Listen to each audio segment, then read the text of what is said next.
Assalamualaikum warahmatullahi wabarakatuh. Jumpa kembali di channel Ngulik Horor. Channel ini menceritakan tentang kisah-kisah misteri.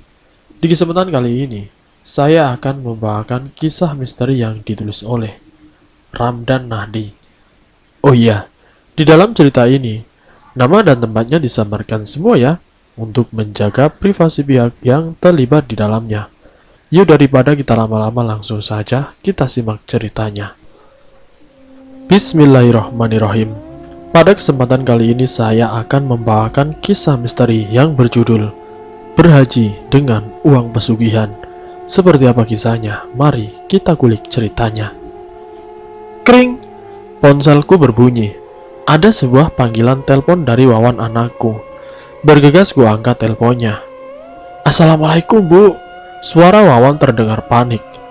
Waalaikumsalam nak, balasku. Ada apa Wan? Sambungku. Bapak bu, bapak, ujar Wawan. Kenapa dengan bapak nak? Tanyaku penasaran. Bapak tidak bangun-bangun bu, balasnya. Tidak bangun gimana Wan? Aku pun menjadi ikut panik. Tadi Wawan mau bangunin buat makan, tapi bapak diam saja bu, ujar Wawan. Sudah kamu periksa nafasnya? Tanyaku. Masih ada bu. Ya sudah, ibu pulang sekarang. Aku mengambil tas di atas meja, bergegas untuk pulang ke rumah. Kebetulan jarak toko tidak terlalu jauh dari rumah. Hesti, panggilku dengan sedikit berteriak dari depan toko.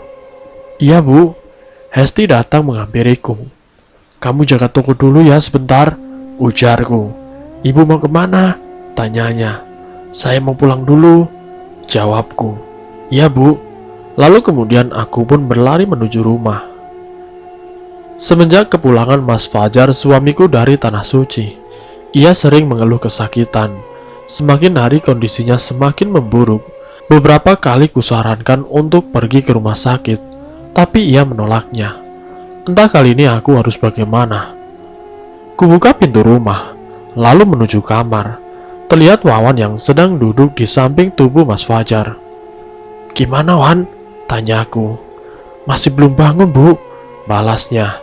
Aku mendekati tempat tidur, lalu duduk di samping Mas Fajar. Mas, bangun mas. Ku coba goyang-goyangkan tubuhnya, namun tidak ada reaksi sedikit pun. Ku sentuh dahinya, tubuhnya sangat panas. Wan, siapin mobil, perintahku. Mau kemana bu? Tanyanya. Rumah sakit Wan. Wawan pun pergi keluar kamar. Sementara itu aku mempersiapkan beberapa barang untuk dibawa ke rumah sakit. Sudah siap bu, ucap Wawan. Kami pun menggotong tubuh Mas Fajar ke dalam mobil, lalu dibaringkan di bangku tengah. Bu, nanti yang jemput Rama sama Rima siapa bu? Tanya Wawan. Astaga, aku sampai lupa dengan dua anak kembarku itu. Bentar, ibu telepon Hesti dulu ya, kita jalan dulu saja, jawabku. Mobil pun mulai melaju menuju rumah sakit. Ku ambil telepon di dalam tas, lalu menghubungi Hesti. Sekitar 15 menit kemudian, kami pun sampai di rumah sakit.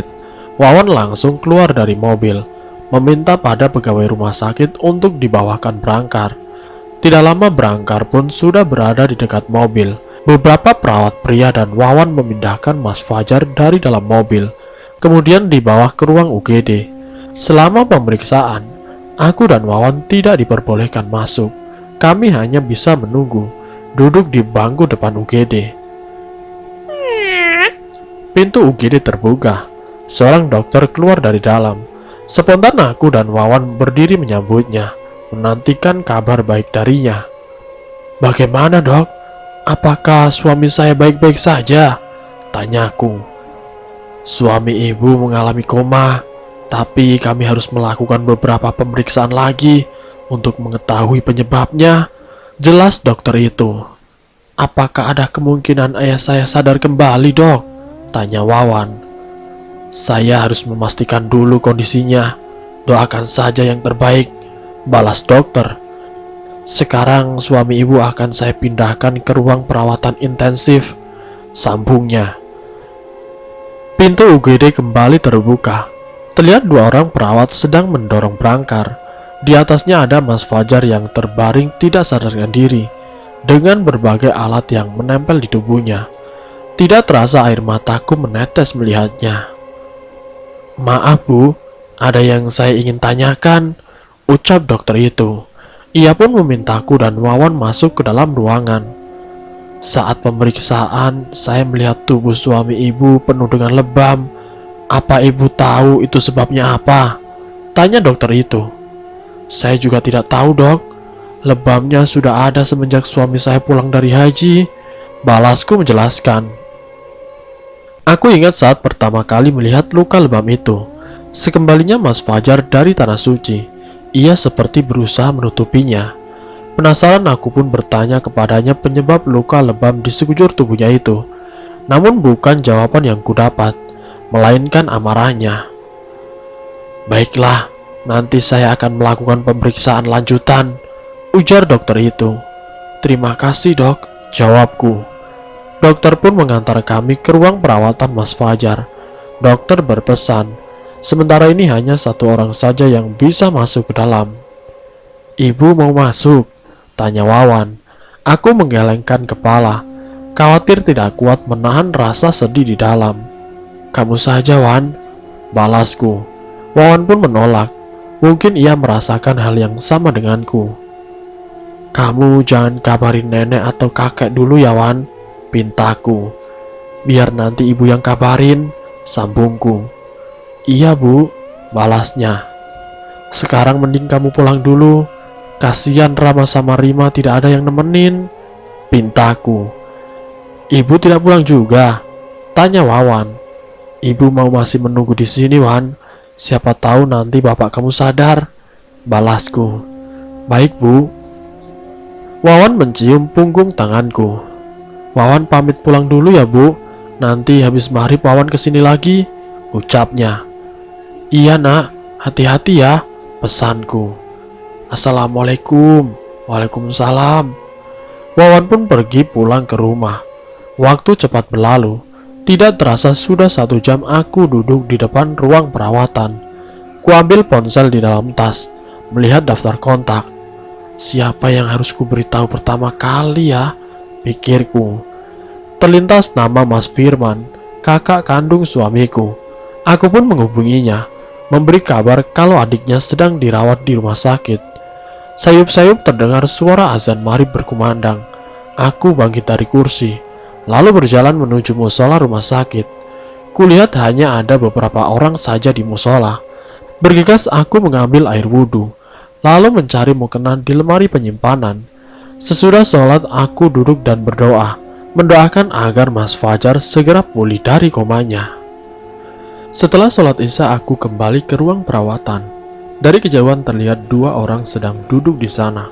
Bukan Wawan, melainkan Mas Firman dan Ustadz Kaidir. "Assalamualaikum," sapaku mengagetkan mereka. "Waalaikumsalam," jawab Mas Firman dan Ustadz Kaidir kompak sambil berdiri. "Maaf, lupa mengasih tahu kamu kalau Mas kesini," ucap Mas Firman. "Tidak apa-apa Mas," balasku. "Fajar masih belum sadar," ucapnya sembari melihat kaca yang mengarah ke dalam ruang perawatan. "Belum Mas," jawabku. "Maksud Mas datang ke sini karena ada sesuatu yang mau Mas tanyakan," ucap Mas Firman seraya berduduk, diikuti aku dan Ustadz Kaidir. "Ada masalah apa ya Mas?" tanyaku. Mas Firman terdiam, matanya melirik ke arah Ustadz Kaidir. "Biar Pak Ustadz saja yang bicara."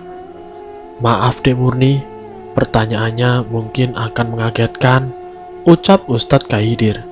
"Tidak apa-apa Pak Ustadz," jawabku. Aku sudah siap dengan pertanyaannya. "Apakah adik tahu kalau Fajar sudah melakukan pesugihan?" tanya Pak Ustadz Kaidir. Dek, sebuah pertanyaan yang tidak terduga, hingga membuatku beristighfar berkali-kali. Pesugihan?" ucapku terbata-bata. Aku masih tidak percaya dengan apa yang kudengar barusan. "Iya Mur, selama ini Fajar sudah melakukan pesugihan," timpal Mas Firman. "Apakah Mas dan Pak Ustadz yakin?"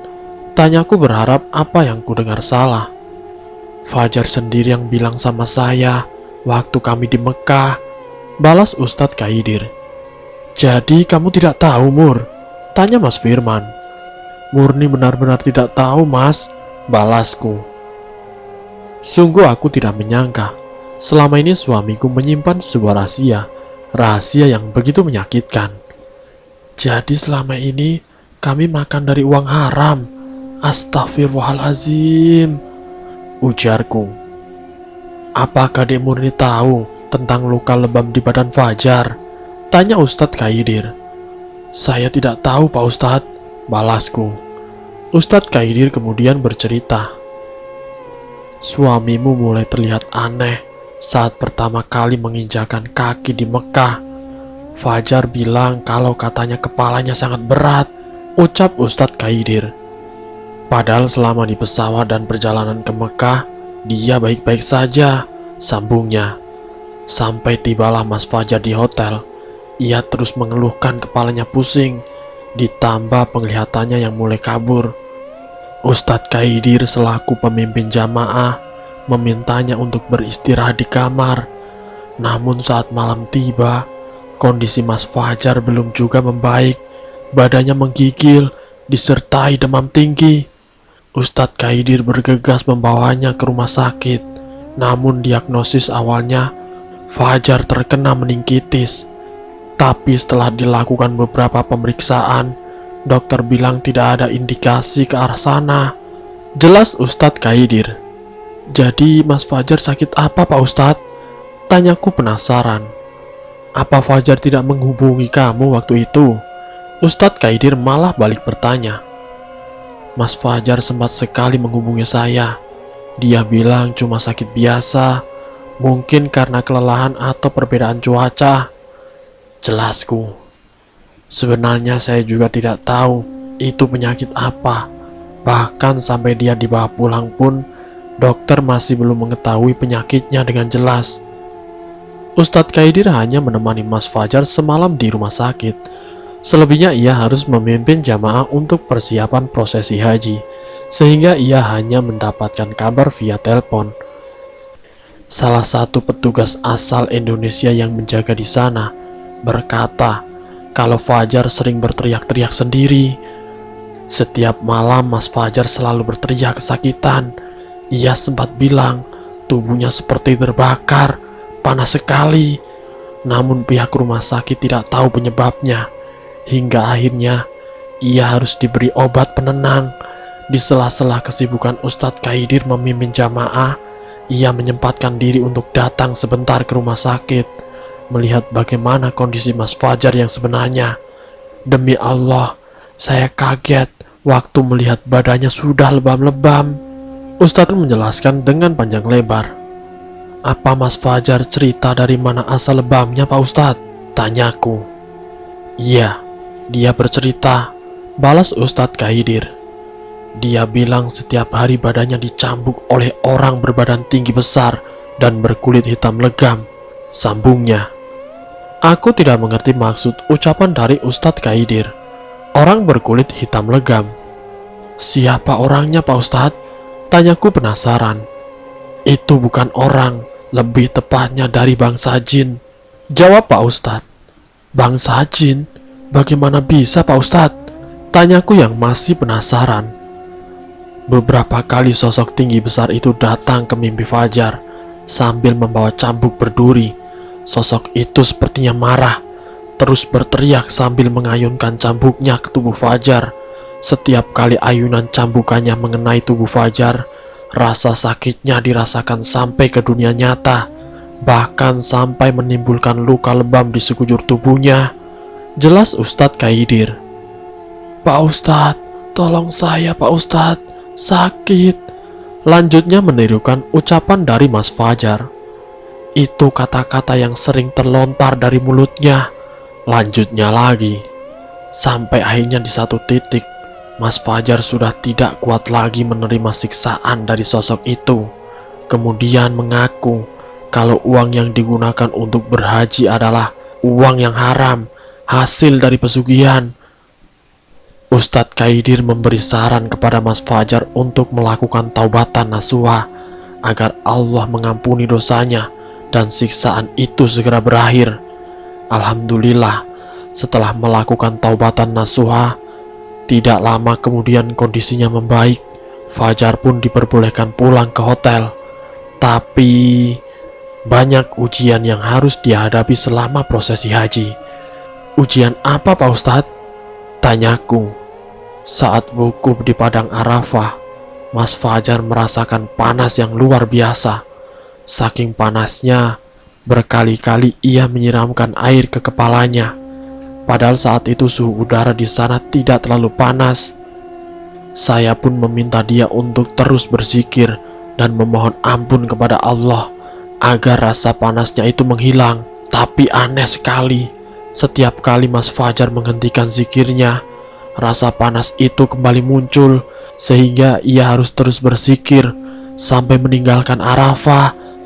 Selanjutnya, ketika rombongan bergerak ke arah Muzdalifah untuk bermalam di sana, malam itu di Muzdalifah dingin sekali, tapi hanya Fajar yang mengeluh kegerahan. Itu membuat beberapa jamaah yang lain terheran. Ucap Ustadz Kaidir. Entah jam berapa waktu itu, Fajar datang menghampiri saya. Dia bilang melihat wanita terseret. Jujur saya kaget mendengarnya, lalu memintanya untuk menunjukkan di mana dia melihat kejadian itu. Jawaban Fajar waktu itu, dia bilang melihat di dalam mimpi. Mas Fajar sempat tertidur, lalu bermimpi melihat wanita tanpa busana diseret oleh dua orang perawakan besar. Rambutnya ditarik saking kencangnya. Beberapa kali tarikannya terlepas, diikuti kulit kepalanya yang terkelupas. Darahnya berceceran membasahi pasir yang berwarna coklat. Wanita itu meronta-ronta dan terus menjerit kesakitan. Ia juga meminta ampun, namun dua orang perawakan besar itu tidak mengindahkannya. Apa Mas Fajar mengenal wanita itu, Pak Ustadz? Tanyaku memotong cerita dari Pak Ustadz, berharap itu bukanlah aku. Dia tidak mengenal wanita itu.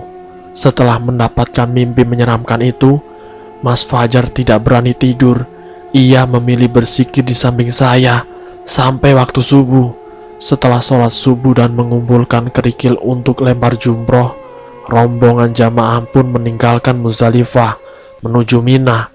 Ujian yang dihadapi Fajar tidak sampai di sana saja, Dek Murni, ucap Ustadz Kaidir. Saat melempar jumroh Aqobah, dia nyaris kehilangan nyawanya, sambung Ustadz Haidir. Kehilangan nyawa? Lagi-lagi aku dibuat terkejut dengan ucapan Ustadz Kaidir.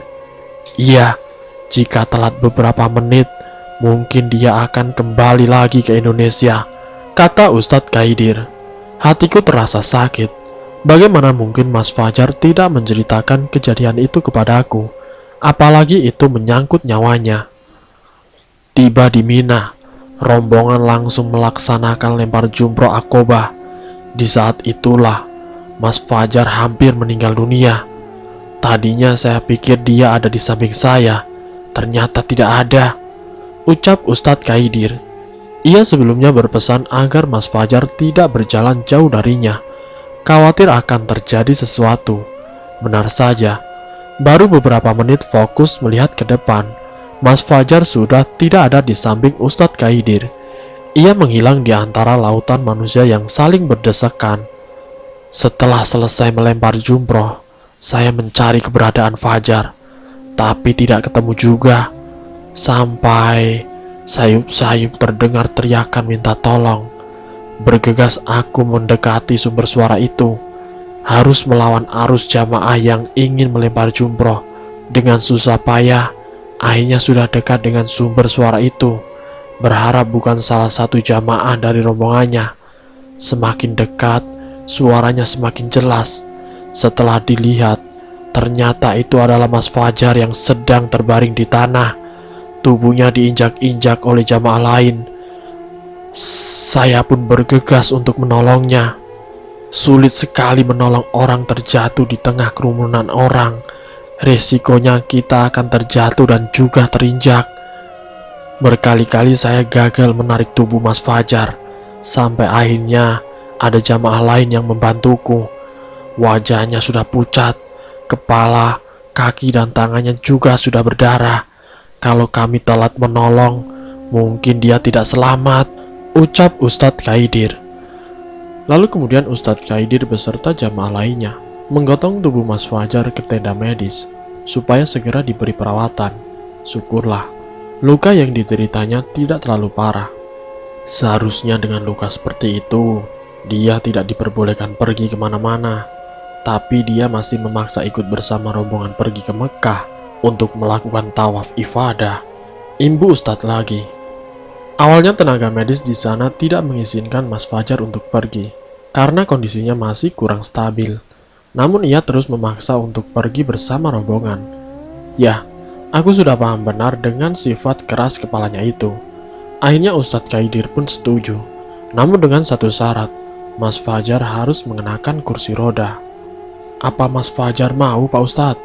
Tanyaku. Harus mau, soalnya untuk jalan saja dia kesulitan, balas Ustadz Kaidir. Singkat cerita, rombongan pun berangkat menuju Mekah dengan berjalan kaki, melintasi beberapa terowongan yang menembus bukit. Kami pun melewati jalan pintas khusus pejalan kaki, ucap Ustadz Kaidir. Sekitar kurang lebih 1,5 jam, rombongan tiba di ujung terowongan terakhir. Dari sana, kita langsung berhadapan dengan pintu Babu Salam di Masjidil Haram. Tidak terasa air mataku menetes. Larut dalam cerita Ustadz Kaidir. Aku membayangkan berdiri di sana dan melihat Masjidil Haram secara langsung. Seandainya waktu itu Mas Fajar mengizinkanku pergi bersamanya, mungkin aku akan berdiri di dekatnya sambil menatap pintu masuk Masjidil Haram. Namun seketika lamunanku buyar karena membayangkan azab apa yang akan Allah berikan kepadaku jika aku pergi ke sana dengan uang hasil pesugihan. Di saat jamaah lain terlihat takjub dengan kemegahan Masjidil Haram dan mulai membaca talbiyah, Fajar hanya diam saja, ucap Ustadz Kaidir. Karena saya bingung, saya pun bertanya kepadanya. Dia malah balik bertanya, apakah kita sudah sampai di Masjidil Haram? Imbuhnya. Apa maksudnya Pak Ustadz? Tanyaku. Dia tidak bisa melihat Masjidil Haram yang berada di hadapannya, jelas Ustadz Kaidir. Astagfirullahaladzim. Spontan aku pun beristighfar. Bahkan bukan cuma Masjidil Haram saja, Fajar benar-benar tidak bisa melihat apapun. Dia bilang pandangannya gelap. Ustadz Kaidir sempat khawatir kalau kebutaan Mas Fajar akibat benturan di kepala saat terjatuh di Mina. Ia pun berinisiatif untuk membawa Mas Fajar ke ambulan terdekat. Namun Mas Fajar menolak untuk ditinggalkan di sana. Ia bersikukuh untuk melanjutkan prosesi ibadah haji, walaupun tidak bisa melihat apapun. Dulu saya sering mendengar cerita-cerita seperti ini dari pemimpin jamaah kloter lain, tapi baru kali ini saya benar-benar mengalaminya sendiri. Apalagi yang mengalami cobaan itu orang yang sudah dekat dengan saya. Rasanya sedih sekali melihat kondisi Mas Fajar seperti itu, ujar Pak Ustadz. Aku pun juga tidak bisa membayangkan jika berada di posisi Mas Fajar. Ustadz Kaidir kembali membawa Mas Fajar ke rombongan. Namun tiba-tiba ia kembali mengeluhkan sesuatu. Dia berkata, kenapa berisik sekali? Banyak orang sedang berteriak-teriak, ucap Ustadz Kaidir. Berteriak-teriak bagaimana Pak Ustadz? Tanyaku. Berteriak-teriak seperti membentak Fajar, tapi dengan menggunakan bahasa Arab. Ustadz Kaidir kembali dibuat kebingungan. Tidak ada siapapun yang berteriak-teriak di dekat Mas Fajar. Apalagi sejak tadi Ustadz Kaidir berada di dekatnya. Sementara itu jamaah lain dari tadi hanya berdiri sambil membaca talbiyah. Tepat di depan pintu Babu Salam, Fajar menangis. Dia bilang, dia menyesal atas perbuatannya selama ini. Saya pun memintanya untuk memohon maaf dengan sungguh-sungguh kepada Allah. Semoga saja semua dosanya bisa diampuni. Namun semua penyesalan Mas Fajar itu tidak membuat penglihatannya kembali lagi. Sepertinya Allah tidak mengizinkan untuk melihat Ka'bah secara langsung. Setelah tawaf kami langsung melakukan sa'i. Awalnya tidak ada keanehan dengan Fajar, sampai tibalah kami di Bukit Marwah. Dia seperti merasa kelelahan keringat terus mengucur di keningnya. Saat saya tanya kenapa, dia menjawab habis berlari jauh sekali. Padahal dari tadi dia duduk di kursi roda. Dari Bukit Marwah, kami kembali ke Bukit Sofa. Di tengah perjalanan, Fajar meminta minum. Dia bilang tenggorokannya kering sekali, kehausan. Baru 3 putaran Mas Fajar sudah menghabiskan 2 botol air mineral. Namun rasa hausnya belum juga hilang. Ia terus meminta minum. Di perut lembah antara Sofa dan Marwah, terdapat keran berisi air zam-zam. Ustadz Kaidir berinisiatif untuk mengisi ulang botol air mineral Mas Fajar dengan air zam-zam, lalu memintanya untuk segera diminum.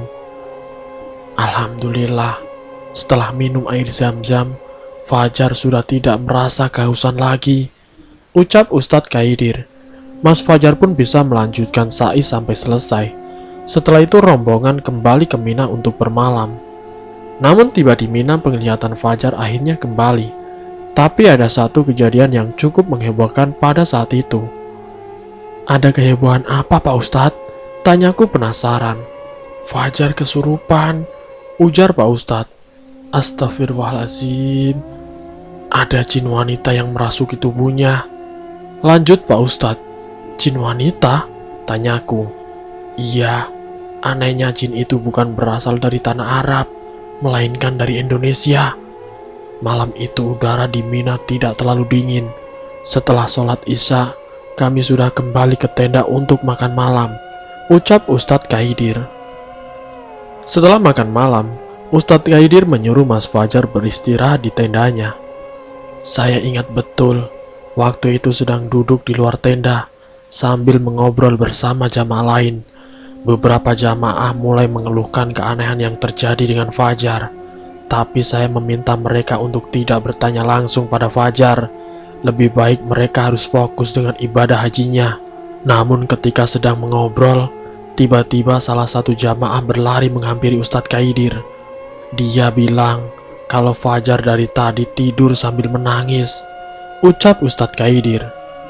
Ustadz Kaidir bergegas berlari ke tenda tempat Mas Fajar. Suara tangis yang menyayat hati mulai terdengar saat ia memasuki tenda. Saya mencoba membangunkannya, tapi tidak bisa. Dia terus menangis, malah tangisannya semakin kencang. Ustadz Kaidir mulai merapal doa, berharap Mas Fajar segera sadar. Namun bukannya sadar, Mas Fajar malah menggerang kesakitan. Saya terus membacakan ayat-ayat ruqyah. Beberapa saat kemudian, Fajar akhirnya berbicara. Dia meminta tolong, ucap Ustadz Kaidir. Saya merasa curiga kalau yang berbicara itu bukan Fajar.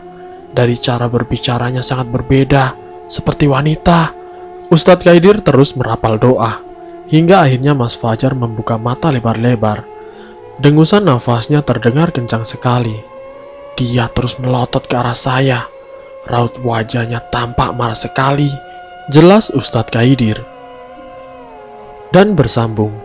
Apakah yang akan terjadi kepada Ustadz Kaidir? Nanti saya akan lanjutkan ke bagian yang berikutnya. Jadi untuk kalian, saya mohon tetap di channel ini. Dan sampai jumpa di part yang selanjutnya. Wassalamualaikum warahmatullahi wabarakatuh.